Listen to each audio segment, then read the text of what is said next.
10th का जो अपना है, किसी त्रिभुज PQR की भुजाओं PQ व PR पर क्रमशः बिंदु E और F स्थित हैं।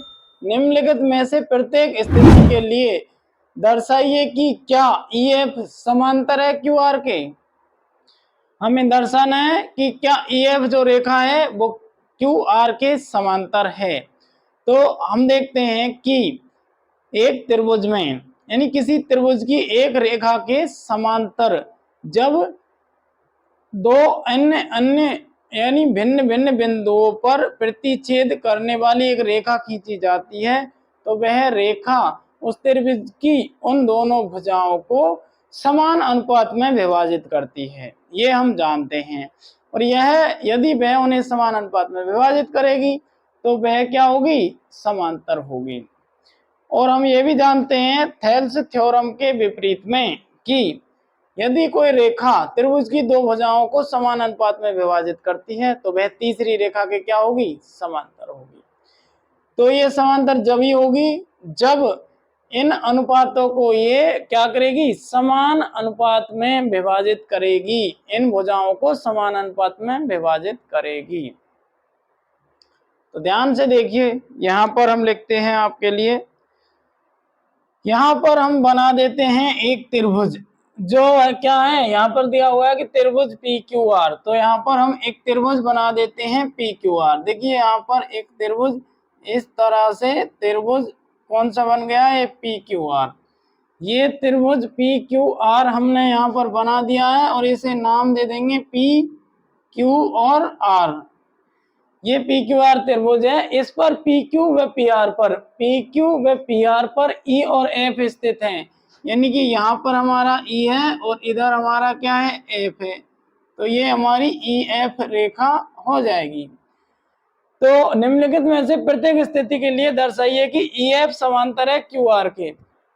अब हमें दर्शाना है और हमें बताना है बच्चों कि क्या जो EF लाइन है वो QR के पैरेलल है, EF QR के समांतर है। तो ये इसके समांतर कब होती है, हमने पढ़ा है थेल्स थ्योरम के कन्वर्स में, यानी कन्वर्स ऑफ थेल्स थ्योरम में हमने पढ़ा है कि जब कोई रेखा त्रिभुज की दो भुजाओं को क्या करती है, समान अनुपात में विभाजित करती है तो वह जो रेखा होती है वह तीसरी भुजा के समांतर होती है। तो यह इसके समांतर जब ही होगी तब PE अपॉन EQ बराबर PF अपॉन FR, इन दोनों का अनुपात रेशो बराबर आ जाएगा। और अब हम देखते हैं इन दोनों का रेशो। तो यहाँ पर दिया हुआ है PE बराबर 3.9, यहाँ पर PE हमारा 3.9 सेंटीमीटर दिया हुआ है और EQ बराबर दिया हुआ है हमारा 3 सेंटीमीटर। इसके बाद हमारा PF बराबर 3.6 सेंटीमीटर यहाँ पर दिया हुआ है क्वेश्चन में, और FR बराबर हमारा 2.4 सेंटीमीटर दिया हुआ है। अब हम देखते हैं कि क्वेश्चन में दी गई इंफॉर्मेशन के अकॉर्डिंग PE अपॉन EQ बराबर PF अपॉन FR, इन दोनों का रेशो बराबर आता है तो हमारी EF QR के समांतर हो जाएगी और नहीं तो नहीं होगी। देखिए अब हम लिखते हैं इसको कि त्रिभुज PQR से हमारा क्या है, PE अनुपात में होगा EQ बराबर होना चाहिए किसके, PF अपॉन FR के। ये हमारा थेल्स थ्योरम के अकॉर्डिंग है। जो हमने आपको 6 रिजल्ट बताए थे उनमें से एक रिजल्ट ये भी है। अब इसकी जब हम वैल्यू पुट करते हैं तो हमारी PE की वैल्यू है 3.9 और EQ की वैल्यू है कितनी, 3 बराबर PF की वैल्यू है 3.6 और FR की वैल्यू है हमारी 2.4। तो अब यहाँ पर आप देख सकते हैं कि एक पॉइंट हट जाएगा और नीचे क्या लग जाएगा, 0 लग जाएगा और नीचे हो जाएगा कितना, 30 हो जाएगा और इधर दोनों पॉइंट हट के 36/24 हो जाएगा। तो ये जब हम इसको और हल करते हैं तो यहाँ पर ये 3 से कट जाता है 13 बार और ये कट जाता है 10 बार और बराबर में ये 12 से कटेगा, 12 दूना 24 और 12 ती 36। तो ये हमारे बराबर नहीं आए हैं, ये क्या है, बराबर हमारे नहीं है। और जब ये हमारे इसके बराबर नहीं है तो हम लिखेंगे कि ई एफ क्यू आर के समांतर नहीं है। हम यहाँ पर लिख देंगे E F not equal to Q R. E F किसके समांतर नहीं है, ई एफ समांतर नहीं है किसके, क्यू आर के। हम यहाँ पर इसे इस तरह से लिख सकते हैं कि हमारी ई एफ है वो क्यू आर के समांतर नहीं है, क्योंकि यहाँ पर समान रेशो नहीं आया है। अब हम देखते हैं दूसरा क्वेश्चन। दूसरा जो क्वेश्चन है हमारा क्या कहता है, इसमें भी हमें एक इसी प्रकार का एक ट्राइंगल बना लेना है। इस प्रकार हमने ये ट्राइंगल बना लिया है, इसका नाम दे दिया है पी क्यू आर, और वही इस पर एक लाइन बना देंगे जिसका नाम है ई और एफ। अब देखिए इसमें पीई बराबर 4 सेंटीमीटर हमें दिया हुआ है और क्यूई बराबर हमें कितना दिया हुआ है, यहाँ पीई बराबर 4 सेंटीमीटर है, ये 4.5 सेंटीमीटर है और हमारा पी एफ बराबर है 8 सेंटीमीटर और इधर एफ आर बराबर हमारा या आर एफ बराबर हमारा 9 सेंटीमीटर दिया हुआ है। अब हम देखते हैं थेल्स थ्योरम के अकॉर्डिंग कि इन भुजाओं का अनुपात इसके बराबर आता है या नहीं। तो हम देखते हैं कि त्रिभुज पी क्यू आर में क्या हो जाएगा, अनुपात वही रहेगा कि पीई अनुपात ई क्यू बराबर क्या होना चाहिए, पी एफ अनुपात एफ आर। किससे, थेल्स थ्योरम से। ये हमारा अनुपात यदि बराबर होता है तो ये दोनों रेखाएं, तो हमारी ये दोनों रेखाएं एक दूसरे के क्या हो जाएंगी, समांतर हो जाएंगी। तो पी की वैल्यू कितनी है, 4, पी की वैल्यू 4 है, ई क्यू की वैल्यू है कितनी, 4.5 बराबर पी एफ की वैल्यू 8 है और एफ आर की वैल्यू हमारी 9 है। इस प्रकार से हमारा आया है ये कि एक पॉइंट हट गया, ऊपर 0 लग गई और इधर आ जाएगा 8/9। जब हम इसमें भाग देंगे 8 का तो ये 5 का, तो 5 8 40 और 5 नाम 45, तो हमारा ये क्या आ जाएगा, ये आ जाएगा हमारा 8/9 बराबर 8/9। क्यों आया, क्योंकि ये हमने किससे काट दिया है, 8 से। 8 का भाग 40, 5 का भाग 40 में देंगे 8 बार जाएगा, 5 का भाग इसमें 9 बार जाएगा और ये 8/9 है ही, तो दोनों बराबर आ गए। तो हम कहेंगे कि ई एफ समांतर है किसके, किसके समांतर है, क्यू आर के। ई एफ समांतर है किसके, क्यू आर के। ये हमारा यहाँ पर क्लियर हो जाएगा। अब हम यहाँ पर लिखेंगे तीसरा। तीसरे में भी हम एक यहाँ पर एक फिगर बना लेते हैं, इस तरह का कोई त्रिभुज, और इसको वही नाम दे देते हैं हम पी क्यू आर, और यहाँ पर एक लाइन ड्रॉ करके हम ई और एफ लिख देते हैं। हम देखते हैं कि पी क्यू की वैल्यू है 1.28। देखिए हमें पीई की ना देकर पूरी पी क्यू की वैल्यू यहाँ पर दी हुई है 1.28 सेंटीमीटर। पी आर की वैल्यू है 2.56, यानी कि ये पूरी वैल्यू यहाँ पर 2.56 सेंटीमीटर दी हुई है। इसके बाद दी हुई है पीई बराबर 0.18 है, यानी यहाँ से यहाँ तक कितनी है, 0.18, और हमारी पी एफ बराबर है 0.36, ये वाली 0.36 है। देखिए यहाँ पर हमारी पी क्यू की पूरी दी हुई है 1.28, इसके बाद पी आर की पूरी दी हुई है 2.56, इसके बाद पीई बराबर 0.18 है और यहाँ से यहाँ तक 0.36 सेंटीमीटर है। तो अब हम क्या करेंगे कि हमने आपको 6 रिजल्ट बताए थे थेल्स थ्योरम के, उनमें से एक रिजल्ट हम यहाँ पर काम में लेंगे। कौन सा लेंगे, देखिए सबसे पहले हम लिखेंगे P Q upon PE.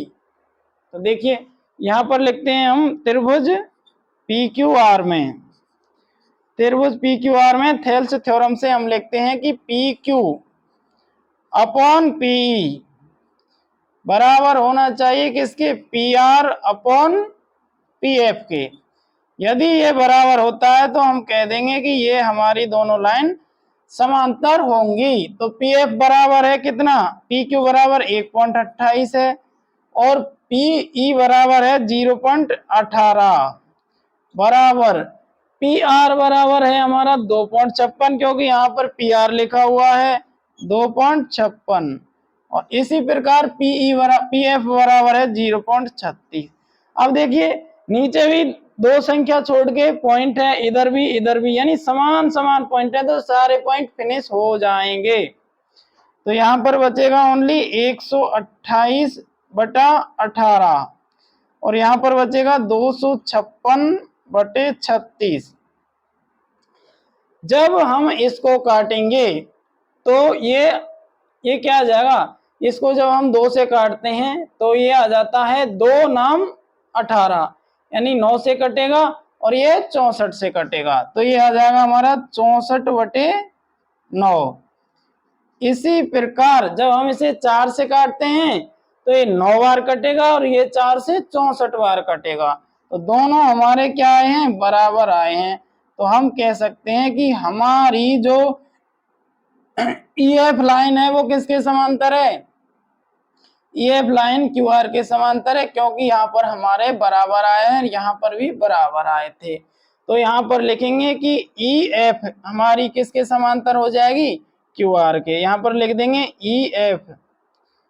EF समांतर है किसके, क्यूआर के। ये हमारी यहाँ पर क्लियर हो जाएगी।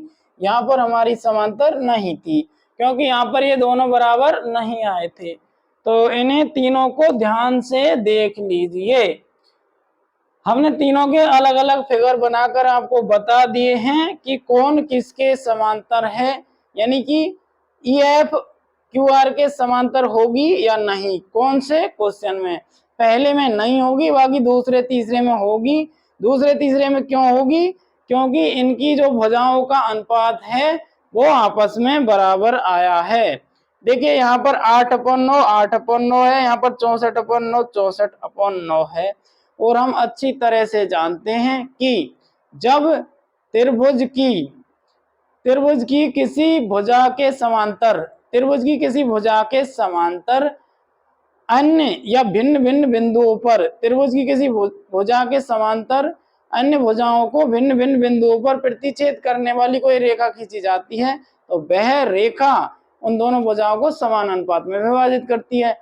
और इसका विपरीत जब हम देखते हैं तो हम पाते हैं कि त्रिभुज यानी कि एक रेखा त्रिभुज की भुजाओं को या त्रिभुज की दो भुजाओं को समान अनुपात में यदि विभाजित करती है तो वह तीसरी भुजा के समांतर होगी। तो इस प्रकार हमने किया है कि एक रेखा है जो त्रिभुज की दो भुजाओं को समान अनुपात में यदि विभाजित नहीं कर रही है तो वो रेखा तीसरी भुजा के समांतर नहीं होगी, और यदि कोई रेखा त्रिभुज की दो भुजाओं को समान अनुपात में विभाजित कर रही है तो वह तीसरी रेखा के समांतर होगी। यही हमने आपको बताया था। इसे ध्यान से यहाँ पर ध्यान से देखिए कि क्वेश्चन हमसे क्या कह रहा है।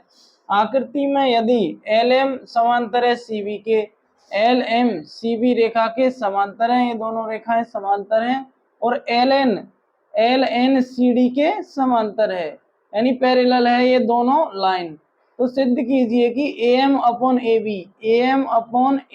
बराबर है AN/AD के। देखिए यहाँ पर जो रेशो दिया हुआ है, जो हमने आपको 6 रिजल्ट बताए थे उन 6 रिजल्टों में से एक यहाँ पर रेशो दिया हुआ है। अब देखिए इसे हम किस प्रकार से सिद्ध करते हैं। तो हम सबसे पहले लेते हैं त्रिभुज AB और C। तो यहाँ पर हम लिखते हैं कि त्रिभुज ABC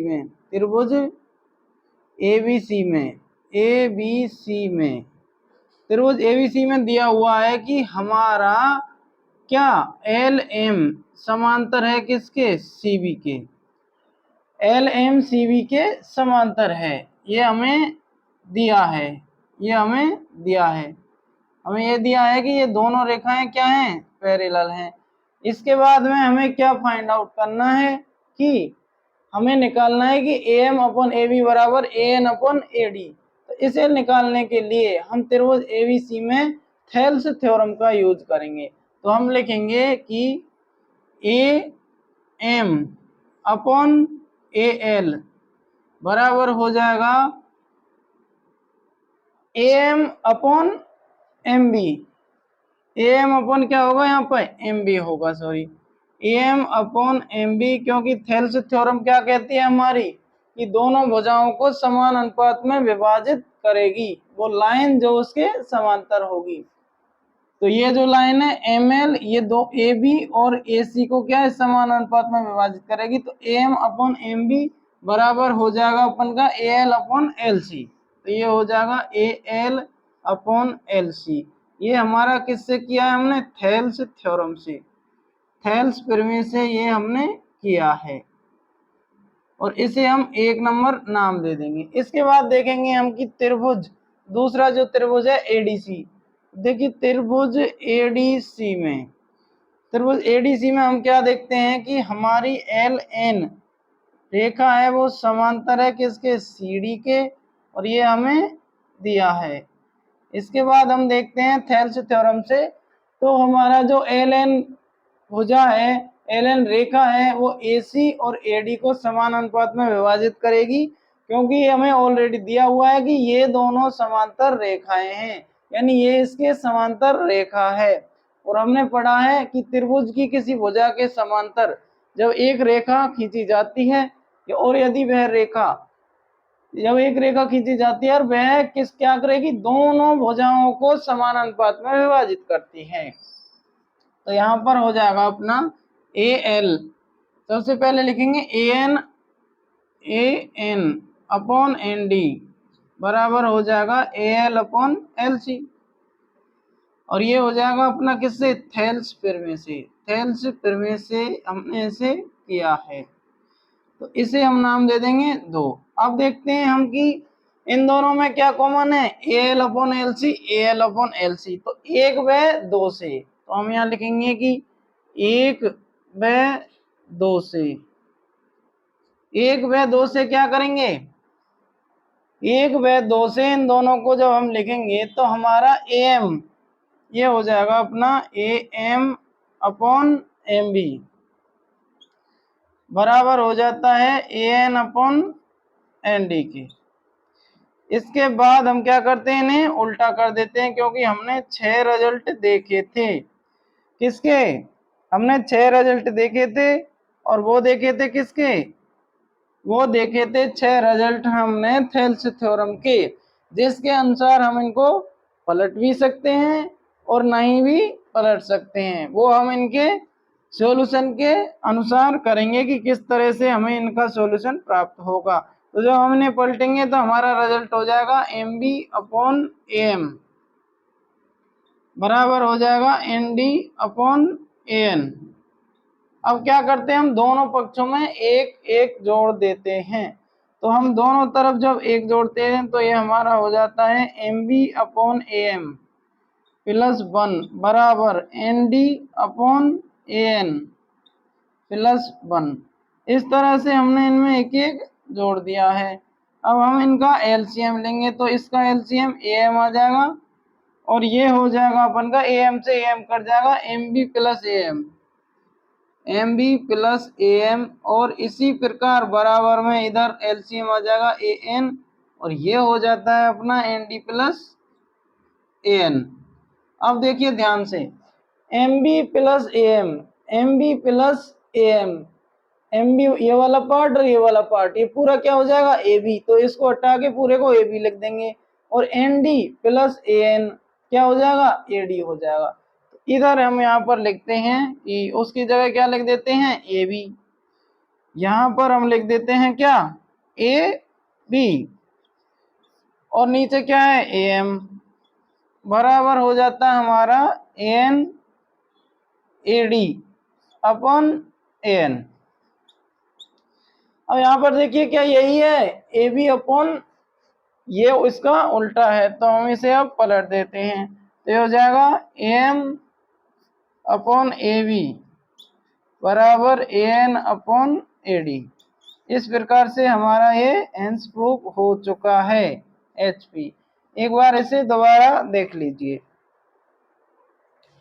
हमने सबसे पहले क्या किया है कि हमने इस फिगर को देखकर ये यहाँ पर लिखा है कि एल एम समांतर है सी बी के, क्योंकि त्रिभुज में यहाँ पर दिया हुआ है कि LM जो रेखा है ये वाली रेखा इसके समांतर है। इस प्रकार से हमें त्रिभुज प्राप्त हुआ है, त्रिभुज ABC। तो हमने त्रिभुज ABC में थेल्स थ्योरम का यूज किया है कि एक जो त्रिभुज की भुजा है यदि ये समांतर है तो ये दोनों इन भुजाओं को समान अनुपात में विभाजित करती है।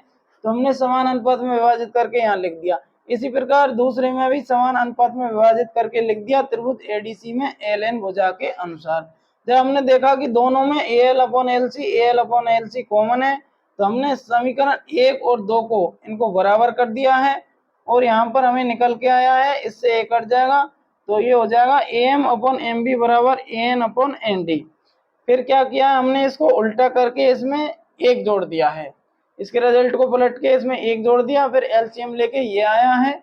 अब ये वाली लाइन है ये दोनों को जोड़ के बता रहा है तो हमने पूरी को AB यहाँ पर लिख लिया है, AB/AM AD/AN, और इसको फिर पलट दिया है। तो हमारा ये प्रूफ हो चुका है, सिद्ध हो चुका है। तो इसको ये है कि DE समांतर है AC के। देखिए यहाँ पर DE समांतर है किसके, AC के, और इधर DF समांतर है AE के। तो हमें दिखाना है कि BF/FE यानी BF/FE समांतर है किसके, BE/EC के। ये वाली रेखा इसके समांतर है, ये शो करके दिखाना है। तो सबसे पहले हम लिखेंगे कि हमें क्या दिया गया है। तो हमें दिया गया है कि DE यानी कि सबसे पहले हमें दिया गया है DE, D और E यानी कि DE समांतर है किसके, AC के। तो हम लिखेंगे त्रिभुज ABC में, त्रिभुज यहाँ पर लिखेंगे त्रिभुज ABC में, त्रिभुज ABC में हमें दिया हुआ है DE समांतर है AC के। ये हमें दिया है, ये हमें दिया गया है। और अब हम थेल्स थ्योरम की सहायता से याद करेंगे कि त्रिभुज ABC में हमारा DF समांतर है किसके, हमारा DF समांतर है किसके, DE समांतर है किसके, AC के। देखिए DE यहाँ पर साइन लगा देते हैं, DE समांतर है किसके, AC के। तो त्रिभुज ABC ये हो गया, और DE जो रेखा है वो इस त्रिभुज की AB और BC भुजाओं को समान अनुपात में विभाजित करती है। ये हमारा थेल्स थ्योरम का रूल है। तो हम यहाँ पर लिख देंगे कि BD ये हो जाएगा BD/DA बराबर हो जाता है हमारा BE/EC। ये हमारा थेल्स थ्योरम से हो जाता है, थेल्स प्रमेय से। अब देखिए, अब देखते हैं हम कि त्रिभुज ABE में, क्योंकि हमें क्या लेनी है, दोनों समांतर रेखाएं अलग अलग त्रिभुजों में लेनी है। तो हमारे EBE में हम लिखेंगे यहाँ पे त्रिभुज ABE में, त्रिभुज ABE में क्या है दिया हुआ है, DF समांतर है AE के, जो हमें दिया है। अब हम थेल्स थ्योरम से याद करेंगे कि ABE में BD/DA बराबर BF/FE। तो ये हो जाएगा BD/DA बराबर हो जाएगा BF/FE सॉरी। इस प्रकार से थेल्स थ्योरम से हमारा हुआ है। अब जब हम देखते हैं कि यहाँ पर BD/DA हमारा क्या है, कॉमन है, तो हम यहाँ पर इसे 1 नाम दे देते हैं और इसे 2। तो हम देखते हैं कि 1 व 2 से हमारा क्या आ जाएगा, BD/DA कट जाएगा और हमारा बच जाएगा BF/FE बराबर हो जाता है BE/EC, जो हमारा वहां पर दिया हुआ है, और ये सिद्ध हो चुका है। तो ये छोटा सा क्वेश्चन था जो हमने आपको करवा दिया। कैसे करवाया, देखिए DE समांतर AC यानी कि DE समांतर है AC के, और DF यानी DF समांतर है AE के। तो दिखाइए कि BF/FE बराबर BE/EC, जो हमने आपको यहाँ पर दिखा दिया है। कैसे दिखाया, दो बार थेल्स थ्योरम का यूज करके दोनों त्रिभुजों में अलग अलग दोनों भुजाओं को समान अनुपात में माना है, क्योंकि ये थेल्स थ्योरम में मानते हैं। और ये समीकरण 1 और 2 हमने नाम दे करके यहाँ पर सिद्ध कर दिया है। देखिए D B D upon D A, यानी B D upon D A बराबर हो जाएगा बी ई अपॉन ई सी, क्योंकि हमने त्रिभुज लिया था ए बी सी। इसके बाद त्रिभुज लिया हमने ए बी, तो त्रिभुज जो ए बी ई है वो यहाँ से यहाँ तक है, तो इसमें B D upon D A बराबर B F upon F E हो गया। इसके बाद इन दोनों में ये कॉमन आ गया तो ये कट गया, और ये बी ई अपॉन ई सी बराबर हो जाता है B F upon F E के। यही हमें सिद्ध करना है। तो वीडियो को लाइक कीजिए, चैनल को सब्सक्राइब कीजिए और इसे ध्यान से देखिए। Thanks for watching.